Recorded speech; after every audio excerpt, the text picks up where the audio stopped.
नमस्कार, future and option course के 6th episode में आपका स्वागत है। पिछले लेक्चर में हमने प्रैक्टिकली फ्यूचर्स को कैसे बाय सेल करते हैं इसके बारे में जाना और इस लेक्चर में हम बात करेंगे कि फ्यूचर्स के कौन कौन से एप्लीकेशंस हैं। तो हमने देखा कि फ्यूचर्स शॉर्ट सेलिंग के लिए यूज किया जाता है, फ्यूचर्स हेजिंग के लिए भी यूज किया जाता है। तो सबसे पहले बात करेंगे शॉर्ट सेलिंग की। तो इन सारी एप्लीकेशंस के बारे में एग्जांपल के साथ डिटेल में समझेंगे ताकि आप भी उन्हें उस तरह यूज कर सको। तो सबसे पहले हम बात करेंगे शॉर्ट सेलिंग की। मान लीजिए कि कोई स्टॉक है जो 100 रुपए का चल रहा है। आपको लगता है कि वो स्टॉक आने वाले टाइम में गिर जाएगा, यानी 80 रुपए तक उसकी प्राइस जा सकती है। तो जनरली कैश मार्केट में हम देखते हैं कि जब भी शेयर की प्राइस ऊपर जाती है तब हमें प्रॉफिट मिलता है, शेयर की प्राइस नीचे जाती है तब हमें लॉस होता है। इसलिए कैश मार्केट में हम देखते हैं कि वो कौन सी कंपनीज है जिनकी प्राइस आने वाले टाइम में बढ़ सकती है, सो दैट आपको उससे प्रॉफिट हो। तो लास्ट लेक्चर में हमने देखा कि अगर आपको कैश मार्केट में शॉर्ट सेलिंग करनी है तो आप बस इंट्राडे के लिए कर सकते हो, लेकिन आप एक दिन के लिए नहीं, एक दिन से ज्यादा टाइम पीरियड के लिए शॉर्ट सेलिंग करना चाहते हो, क्योंकि आपको लगता है कि ये स्टॉक एक दिन में नहीं लेकिन आने वाले कुछ दिनों में 80 रुपए तक जा सकता है। तो ऐसे टाइम आपको फ्यूचर्स का इस्तेमाल करना होता है। तो आपको करना ये है कि जैसे कि कैश मार्केट में उस शेयर की प्राइस 100 रुपए चल रही है, तो फ्यूचर्स में आपको उसका कॉन्ट्रैक्ट 100 रुपए के करीब मिल जाएगा। लेट्स से कि आपको स्टॉक का फ्यूचर कॉन्ट्रैक्ट 100 रुपए में मिलता है, तो आपको करना ये है कि 100 रुपए की प्राइस पर उस फ्यूचर कॉन्ट्रैक्ट को आपको सेल करना है। मान लेते कि उस स्टॉक के एक लॉट में 50 शेयर्स हैं, तो एक लॉट की पूरी साइज हुई 100, जो कि इस फ्यूचर की प्राइस है मल्टीप्लाइड बाय 50,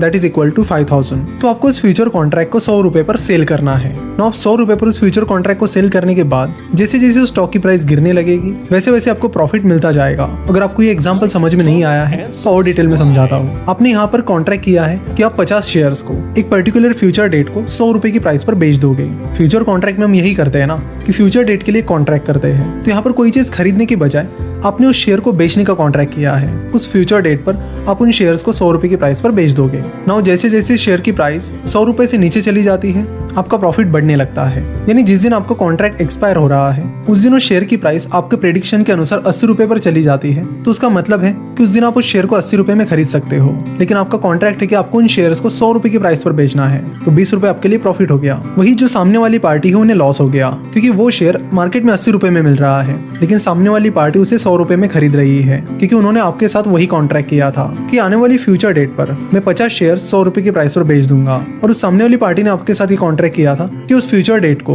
वो उन 50 शेयर्स को आपसे 100 रुपए की प्राइस पर खरीद लेंगे। तो इस तरह इस केस में शॉर्ट सेलिंग करके आपको प्रॉफिट मिल गया है। तो ये सिनेरियो वो था जिसमें आपने जो प्रेडिक्ट किया था वही हुआ। अगर इसके उल्टा होता तो जैसे कि आपने यहाँ पर सोचा कि 100 रुपए की शेयर प्राइस आगे चलकर 80 रुपए हो जाएगी, लेकिन अगर ये शेयर प्राइस 100 रुपए से आगे बढ़कर 120 रुपए पर चली जाती है तो उस केस में आपको लॉस होगा, क्योंकि आपने कॉन्ट्रैक्ट किया है कि आप उन शेयर्स को 100 रुपए की प्राइस पर बेच दोगे। जब शेयर प्राइस 120 रुपए की हो जाती है तो भी आपको उन शेयर्स को 100 रुपए की प्राइस पर ही बेचना होता है। तो अल्टीमेटली 20 रुपए का डिफरेंस आपका लॉस हो जाता है। तो फ्यूचर्स में शॉर्ट सेलिंग कुछ इस तरह करते हैं। तो अगर आपको लगता है कि कोई कंपनी आगे चलकर खराब परफॉर्म कर सकती है तो आप उसमें शॉर्ट सेलिंग कर सकते हो। और जैसे कि हमने देखा कि 3 तरह के फ्यूचर कॉन्ट्रैक्ट होते हैं, नियर मंथ, नेक्स्ट मंथ और फार मंथ, यानी 3 महीने तक आप शॉर्ट सेलिंग कर सकते हो।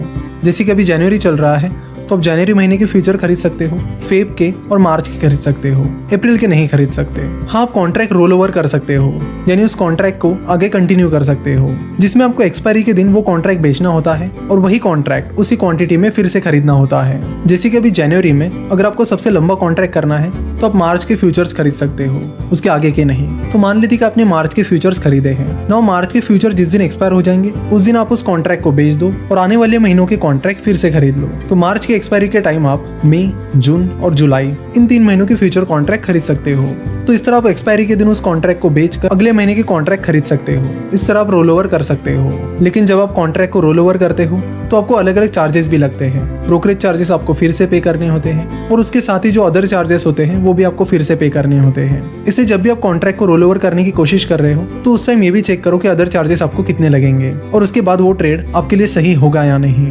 तो ये केस थी शॉर्ट सेलिंग की। आशा करता हूं कि आपको वीडियो पसंद आई होगी। वीडियो देखने के लिए और हमसे जुड़े रहने के लिए आपका बहुत बहुत धन्यवाद।